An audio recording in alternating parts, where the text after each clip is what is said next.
Das Karma hilft uns zu lernen. Und um zu lernen, sind wir hier. Erich hat mal gesagt, wenn ich aufhöre zu lernen, bin ich tot. Was ist Karma? Und wie werde ich mein Karma los? Ja, Karma, das ist in vieler Leute Munde. Karma ist das, was du in deinem letzten Leben, respektive in deinem letzten Leben angehäuft hast, an Mist, wo du gebaut hast oder an Positiven, wo du gebaut hast. Das Karma kann positiv oder negativ sein. Es muss nicht negativ sein. Wenn du viel Gutes getan hast, dann kommst du mit einem positiven Karma auf die Welt. Wenn du Mist gebaut hast, dann halt mit negativen. Das Karma ist nichts Schlimmes. Das Karma ist so wie ein Bankkonto, wo auf Null sein möchte. Oder, nee, Bankkonto ist vielleicht ein bisschen doof, wie eine Waage. Die Waage schlägt auf eine Seite aus und dein Ziel ist es, dass die Waage ausgeglichen ist. Und wenn die Waage ausgeglichen ist, dann hast du das Karma ausgeglichen. Es ist nichts anderes als ein Lernstück für dich. Wenn du missgebaut hast im letzten Leben, wie ich, wo ich mir die Schuld gegeben habe, dass ein ganzes Dorf verbrannt ist, war mein Gedanke, okay, dann inkarniere ich hier, um den Schaden wieder gut zu machen. Das wäre dann die Auflösung des Karmas gewesen. Wenn ich damals Schuld gehabt hätte. Aber das ist ein anderes Thema. Das Karma möchte ausgeglichen sein. Wenn wir eine Rückführung machen in ein vorhergehendes Leben, dann nützt uns das gar nichts, weil wir bauen da nur neues Karma auf. Denn das, was wir ja mitgebracht haben, das dürfen wir auflösen. Und das wird uns immer wieder begegnen, solange bis wir begriffen haben, dass das Karma ist. Und wenn wir dann mal entdecken oder denken, immer wenn ich einen Radfahrer sehe, habe ich Herzklopfen. Warum? Naja, vielleicht war in deinem letzten Leben irgendwas mit einem Fahrradfahrer, wo irgendetwas nicht so optimal gelaufen ist. Wir können Briefe schreiben, wir können Frieden schließen mit diesen Themen. Wir können uns verzeihen, dass wir vielleicht jemandem auf den Schlips getreten sind, ohne dass wir das richtig wollten. Okay, vielleicht wollten wir es und haben es aus diesem Grund getan.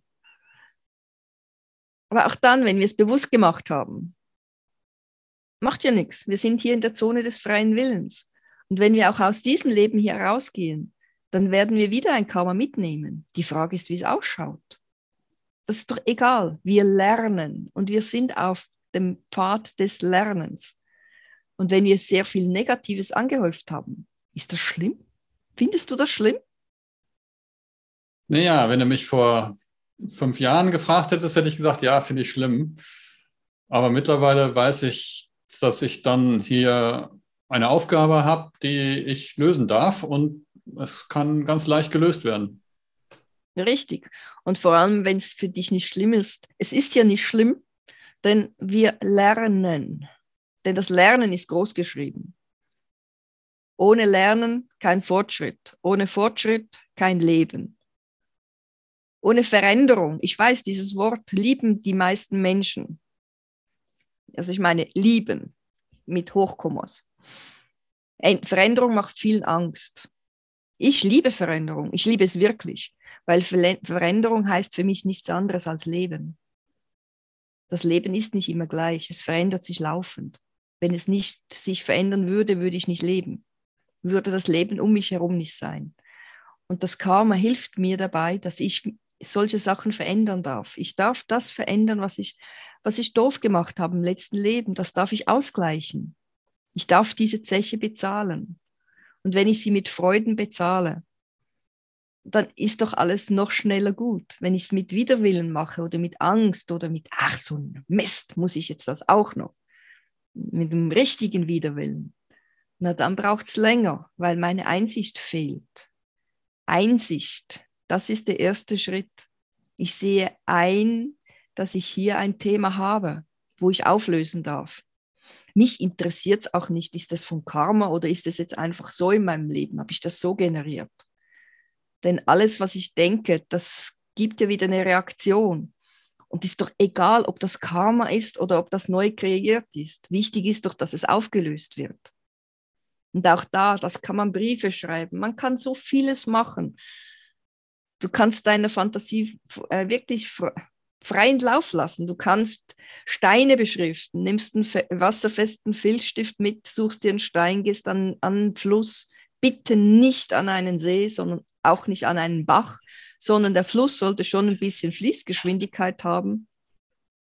Dann schreibst du dein Thema auf einen Stein, der dir gerade gefällt oder vor deine Füße gefallen ist, schreibst das Thema drauf,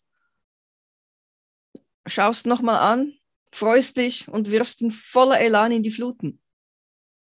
Das ist auch Loslassen, auf ganz einfache Art und Weise. Du befreist dich Schritt für Schritt. Also vergiss es, dass das Karma was Schlimmes ist. Das Karma hilft uns zu lernen. Und um zu lernen, sind wir hier. Erich hat mal gesagt, wenn ich aufhöre zu lernen, bin ich tot. Das hat er dann mehr oder weniger auf den Punkt gebracht.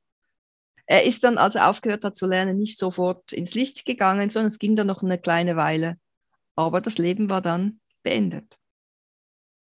Und das wollen wir doch alle nicht, denn wir wollen durch diese wunderschöne Zeit, zugegeben, zu dieser wunderschönen, etwas schwierigen Zeit, möchten wir doch alle durch, weil deshalb sind wir doch hier. Und daher, lass den Schrecken des Wortes des Karmas los und gehe und schließe Frieden damit und löse es auf. Nicht nur das Karma, alles, was dich nervt, das befriedest du und bist bereit für die neue Zeit. Und dabei viel Erfolg.